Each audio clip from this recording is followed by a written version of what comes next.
Desde quando o ETF de Bitcoin foi aprovado, nós já tivemos uma correção, uma queda de 20% no próprio BTC. E aquela expectativa toda em cima do ETF que ia captar muito valor institucional, que ia fazer o mercado explodir, o Bitcoin subir cada vez mais, ninguém está falando mais disso. Só que tem muita informação importante e muita coisa acontecendo com esses ETFs que afeta diretamente o futuro do nosso mercado.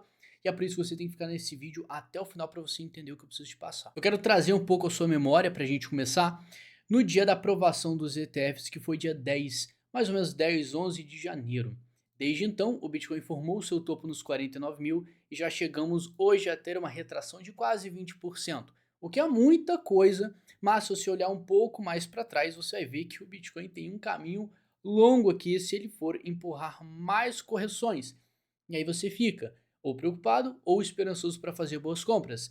Isso tem tudo a ver com a saúde dos ETFs neste exato momento, então você precisa entender que nós temos uma informação valiosíssima aqui. Como eu falei com vocês lá atrás, é muito importante não só a aprovação do ETF, a listagem, mas também como que ele vai ser tratado conforme o tempo vai passando. Não é de uma vez só que o mercado vai captar muito valor, muito dinheiro e o negócio vai explodir. Claro que não. Então é um processo feito aos poucos, né? Os pequenos detalhes que no final pode ter uma grande influência e aí sim se consolidar mais no mercado financeiro global, tá? Que é uma coisa, uma sementinha e ninguém vai meter o louco de comprar e enfiar toda a tua grana em um ETF recente de um mercado completamente arriscado. Tem esse outro lado que você tem que entender também. Você pode ser maluco para investir em criptomoedas, fazer seus aportes, suas compras, só que quem tem muito dinheiro, quem tem na casa dos milhões, bilhões, pensa muito antes de tomar uma decisão, tá? Então, olha só, nessa tabela, o que, que você vai enxergar? Um compilado de todos os ETFs da BlackRock, Fidelity, Bitwise, aqui, VanEck, Valkyrie, Grayscale, e você vai ver o tamanho deles. Quem está na frente? A Grayscale. Então você vê que eles têm aqui 23 bilhões em gestão, o que é muita coisa, mas sempre tem detalhes que você não pode ignorar, como a taxa de cada um desses ETFs. Por que, que é importante você observar isso? Eu falei lá atrás também que as taxas, por ser um mercado mais arriscado, tendem a ser maiores. Como você sabe, o fundo de investimento ele faz o investimento para você de forma terceirizada, uma gestão. E essa gestão ela cobra uma taxa de administração por fazer justamente essa gestão. E a Grayscale, olha só, né, 1,5% de taxa, o que é altíssimo se você fizer uma comparação entre os outros que fica no 0,25, 0,20, 0,19. Então é uma discrepância absurda na taxa. E mesmo assim, é o fundo que tem mais sobre gestão. Só que temos mais informações importantes aqui, como a mudança de inflow e outflow de Bitcoin. Significa quanto de Bitcoin entrou nesse fundo e quanto saiu. Não existe esse negócio de só entra Bitcoin nos ETFs, tá? Isso vai de acordo com a demanda. Se tem menos demanda, o ETF precisa se desfazer das suas posições de Bitcoin para equilibrar a carteira e aí sim manter o market cap ideal para o fundo em si. Então, vão entendendo que, por mais que você esteja completamente otimista com o mercado, tá? Com muita esperança que bull run e tudo, você ainda tem que entender como é que o mercado de fato funciona. Então, por isso é sempre importante você manter a calma e entender os fatos. Quero dar um exemplo para você. Nessa última coluna dessa tabela, você vai ver a diferença entre inflow e outflow de Bitcoin nas gestoras desde o dia 9. Então, no dia ali praticamente da estreia dos ETFs, o que aconteceu até hoje? Esses ETFs compraram mais Bitcoin, eles venderam porque muita gente falava que eles comprariam, isso ajudava cada vez mais na escassez do Bitcoin e favorecia o aumento de preço. Faz sentido isso? De certa forma faz, mas a gente tem que ver na prática se isso foi absorvido ou não pelo mercado. E aí você vai ver que aqui, o que está em preto aqui está normal, você vai ver simplesmente um inflow de Bitcoin, quantidade de Bitcoin sendo comprada, absorvida pelo ETF, enquanto vermelho você vê a saída. E você vê que quem lidera a entrada de Bitcoin aqui são duas gestoras. Você tem a BlackRock e a Fidelity, tá? E lá no último você vê a Grayscale, que tem a maior parcela de Bitcoin no mercado, a maior absorção, market share gigante, tendo um outflow de 66 mil BTC. Então eles se desfizeram de 66 mil bitcoins. Então você fala, nossa, como assim? Então é por isso que o mercado está caindo? Não necessariamente, porque aqui você tem tanto demanda de compra quanto demanda de venda. E o que acontece sempre, tá? Tudo que a gente fala de mercado financeiro, eu tô alertando isso já faz um bom tempo, sobre o sobe no boato e cai no fato. A expectativa que o ETF de Bitcoin vai trazer um estouro para o nosso mercado ficou muito conhecido, então todo mundo estava depositando as fichas nisso. O que acontece na prática foi literalmente estreado o ETF e o mercado corrigiu, e está corrigindo ainda. Então, antes a gente tinha uma expectativa muito grande que os ETFs de Bitcoin poderiam até superar ativos tradicionais como ouro, como diz essa matéria aqui.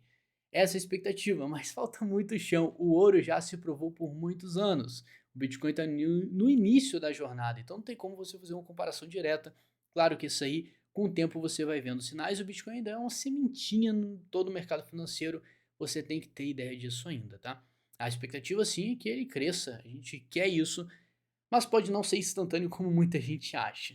Então só se liga nisso. E ainda, por mais que se olha essa tabela, se olha esses números, que de um lado, duas gestoras aqui compraram muitos bitcoins, por outra, esse valor comprado foi praticamente o valor de venda da Grayscale. Então acabou se equilibrando. Só que, se você tirar toda essa matemática, você vai ver que o valor real absorvido pelo mercado foi de 4 bilhões de dólares, o que é um sinal positivo. Por mais que isso aqui possa parecer uma notícia negativa, não é, tá?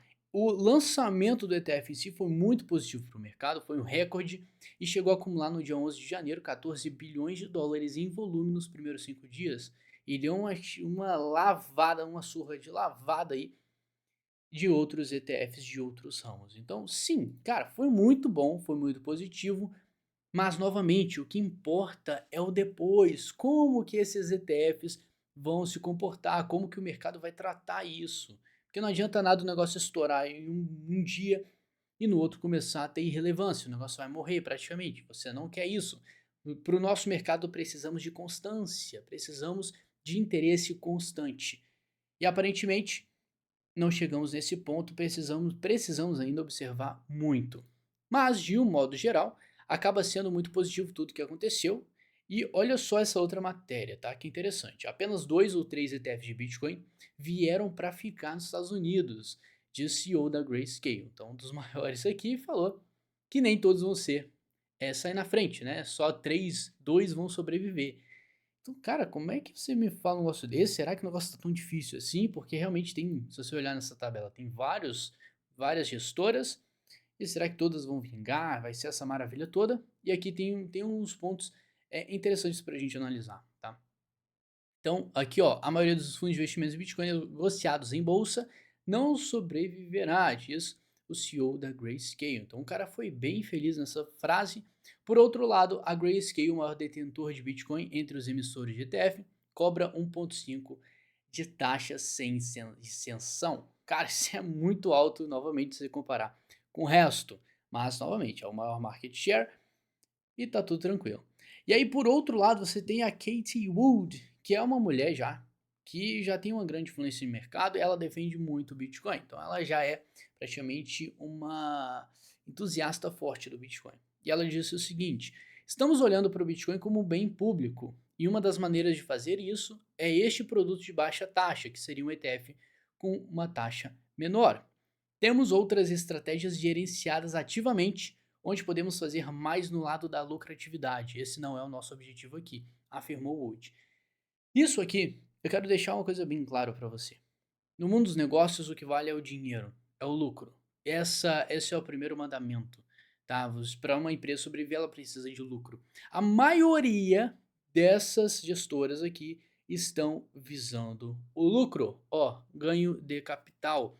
Esse papo de fazer pelo bem do mercado, nossa, eu sou um bom samaritano, meu ETF é maravilhoso, nós queremos o bem-estar da comunidade de cripto. Cara, não existe isso. Então, fala um negócio desse, eu acho ridículo, porque não faz o menor sentido, tá? Eu pedi praticamente em prol do mercado e tô cagando pra minha empresa, vai ser isso que vai acontecer. Então, não tô nem ligando minha empresa, foco no Bitcoin e nessas taxas baratas e tudo. Só que, quem vai definir isso É o mercado, cara, é a demanda. Não adianta você pegar, a Grayscale pode chegar 1,5% de taxa, jogar no mercado e ver se a galera vai aceitar ou não.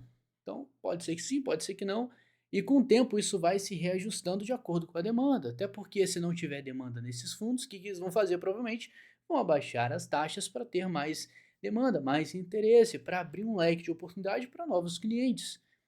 É assim que funciona o mundo dos negócios. Então você lê isso aqui, muita gente eu sei que vai ler isso aqui e vai ficar, nossa nossa, que maravilhoso, essa Wood é sensacional, cara. Só que não, então você não pode ser tão inocente assim. Por outro lado, vamos mais a fundo, tá? Nós temos aqui o gráfico de 4 empresas na bolsa relacionadas ao mercado de cripto, tá? Então nós temos aqui a Coinbase, que é uma corretora, e você vai ver que ultimamente, desde março de 2023, com o mercado todo subindo lá, nós tivemos a Coinbase subindo a partir de novembro de 2023. Tá? Então no finalzinho do ano, ela deu um pumpzinho aqui maneiro junto com o Bitcoin e desde então fez uma leve correção. Uma leve correção que podemos falar que saiu dos 185 dólares para os seus 128, uma correção bem acentuada, tá? Só olhando um contexto mais de curto prazo, você vai ver que foi uma queda assim bem forte, olha só. Então isso aqui você fica esperto, por quê? Vamos juntando mais sinais. Nós temos a MicroStrategy, né, que tem o Michael Saylor, que é um cara maluco que não para de comprar Bitcoin. A empresa dele, como é que estamos tendo? Estamos tendo uma empresa em declínio também, saindo dos seus 700 dólares praticamente para seus 470, uma queda relativamente interessante. Depois nós temos a Marathon aqui, que já é uma empresa ligada à mineração. Cara, olha a queda que ela teve, foi bem mais abrupta. Em questão de um mês, ela teve uma queda de 31 dólares para seus 16. Tivemos aqui praticamente 50% de queda, que é muita coisa. A Riot aqui, por outro lado, já ficou numa tendência mais lateral desde o ano passado e na verdade, no curto prazo, saiu dos seus 18 dólares para os seus 10, uma queda de quase 40%. O que isso significa? Significa que, vamos lá, cadê aquele otimismo todo? Cadê o mercado pulando de cabeça para o nosso mercado de cripto? Você não pode ser muito inocente, achar que isso tudo vai acontecer de uma hora para outra, porque às vezes você quer ganhar dinheiro, mas você fica nesse pensamento. Não, vai ser tudo lindo, vai ser realmente instantâneo, o mercado vai explodir. Muitas pessoas chegaram para mim e falaram que no dia que o ETF fosse aprovado, ia acontecer um negócio incrível, compra que é, nossa, vocês vão perder o bonde. Cara, o quanto que eu vi isso aí não tá escrito e você tem que ser mais sagaz nesse mercado, não vamos dar mole, pessoal. E qual que é a mensagem que eu quero te passar com esse vídeo? Simplesmente, você está vendo uma correção no Bitcoin, temos vários fatores que eu não vou passar aqui para vocês, não é um vídeo para isso, que estão contribuindo para o Bitcoin buscar um suporte aqui no gráfico para voltar a subir. Então, essa é a nossa tendência macro, sempre foi de alta aqui desde a virada de 2022 para 2023 na precificação do fundo do BTC. Quando isso aconteceu, a tendência virou. Então, da mesma forma que antes fizemos um topo aqui ascendente, aqui nós fizemos outro topo e agora a busca é por um fundo ascendente para montar uma estrutura de alta no BTC. Temos vários suportes que podem confluir para isso, então você tem que ficar esperto e principalmente, tá? Se você está comprando na loucura, você não entende nada de cripto, você está comprando por comprar, toma cuidado que nem tudo são maravilhas, tudo são flores. Nós estamos perto aqui do topo histórico, não significa que isso vai ser muito fácil, podemos estar entrando agora depois desse candle semanal, numa tendência mais corretiva, mais profunda. O Bitcoin pode perdurar aqui até 2 meses, até abril de fato, na data do halving, para voltar a subir. Tá? Até onde isso pode ir? Até onde as altcoins vão descer para de fato a gente ter uma precificação de fundo? Só o mercado vai dizer. Então, se você está querendo fazer compras loucas, você precisa ter ideia do que você está fazendo. Para você ter ideia do que você está fazendo, você precisa ter uma estratégia definida para surfar o ciclo de alta e principalmente saber exatamente o que você está fazendo e usar todas as ferramentas que o mercado te entrega para você fazer grana, tá? Não dá mole de pegar a maior chance que você tem nos últimos 4 anos, que é o ciclo de alta, e você não se sentir preparado para ganhar dinheiro e passar esses 4 anos e você não tirar nenhum tostão e até perder dinheiro. E sim, muita gente fez isso no ciclo passado, 2020 para 2021. Se você não quiser cometer esse erro, uma estratégia fácil, simples para você aplicar, link na descrição para você ser um sniper. Não dá esse mole. E aí, esse ETF flopou? foi um fracasso ou não? Se você olhar esses números, tá? Por mais que tenhamos essa queda aqui da Grayscale, essa venda, os números são muito bons e surpreendentes. Essa matéria aqui não está errada, tá? Então superou a expectativa de volume, sim, foi excelente, mas o mercado ainda está precificando a tendência. Nós estamos ainda na consolidação do Bitcoin, isso pode acontecer depois que ele rompeu o seu topo histórico, a situação pode ficar completamente diferente. Por enquanto, o Bitcoin ainda está trabalhando numa região duvidosa e muita gente espera, até acha que o Bitcoin vai começar a cair, retrair mais, e por conta de um gerenciamento de risco, podemos estar tendo as bolsas, tá? As empresas relacionadas a cripto, tendo uma queda acompanhando a correção do Bitcoin. Então tudo isso gira em torno do gerenciamento de risco, é por isso que você tem que saber exatamente como que você faz isso. Se tornando sniper também você está mais que preparado para fazer um gerenciamento perfeito para toda a sua carteira, para todas as operações que você quiser abrir, aproveitando o mercado. No mais, eu acho isso aqui muito bom, tá? É excelente você ficar de olho e entender o que está acontecendo de fato com os ETFs e não ficar numa expectativa completamente voada sem base nenhuma. Não acho que isso aqui vai morrer. Claro que vamos observar a demanda, mas que o Bitcoin está em uma tendência clara de alta, isso é óbvio. O Bitcoin está querendo e buscando romper o seu topo histórico, acho isso positivo pra caramba. A partir desse momento ele vai buscar um suporte para dar continuidade à alta aqui. Perfeito, os ETFs já captaram muito valor, já estão no mercado, as pessoas já têm consciência de produtos para você terceirizar o seu investimento em Bitcoin. Então isso tudo acaba somando. Por quê? Porque é criada uma estrutura em torno do mercado de cripto que, quando o mercado estiver subindo, estourando em demanda e interesse, a gente já tem uma prateleira de produtos prontíssima para receber novos clientes. Então esse é o ponto da jogada que é importante. Não para agora, não para amanhã, não para depois de amanhã, e sim para meses daqui para frente. Então, isso é uma etapa, etapa por etapa. Não vamos pular, subir, na verdade. Não sei falar esse termo, mas pular os degraus, tá? Então, olha só, né? A gente ainda tem uma longa estrada para o topo histórico. Ainda falta aí alguns por cento. Vamos pegar desde o topo dos 49, faltam 49%, 39% de valorização do próprio BTC para ele bater o topo histórico. E ainda tem jogo demais e muita oportunidade para aparecer nesse mercado, como você está vendo. Uma hora você tem as criptomoedas subindo, depois caindo 8%, 10%. Isso tudo para, claro, quem sabe o que está fazendo, entende um pouco sobre tendência e análise gráfica, que é extremamente importante, sabe exatamente os pontos de entrada e os pontos de compra para fazer em várias criptomoedas, que é o interessante, tá? A partir desse momento que o mercado começa a ter uma queda, eu faço agora o estudo e a composição da minha carteira justamente para o ciclo de alta. Esse momento aqui foi o momento de fazer trades, tá? E depois, com o mercado se consolidando no topo e fazendo um filtro das criptomoedas que saíram mais na frente, eu tenho já um cardápio filtrado para escolher as melhores opções para justamente pegar uma segunda, na verdade, terceira onda impulsiva aqui no macro. Se você olhar no mensal, nós temos aqui, na verdade, ó, uma onda impulsiva, uma corretiva, uma terceira onda, agora vamos para a quarta corretiva no mensal, possivelmente, e depois uma quinta onda rompendo de fato o topo histórico. Então, isso tudo é muito importante, vamos ficar de olho e principalmente você antenado se inscrevendo nesse canal. Mas estamos juntos, obrigado pela companhia e é nóis.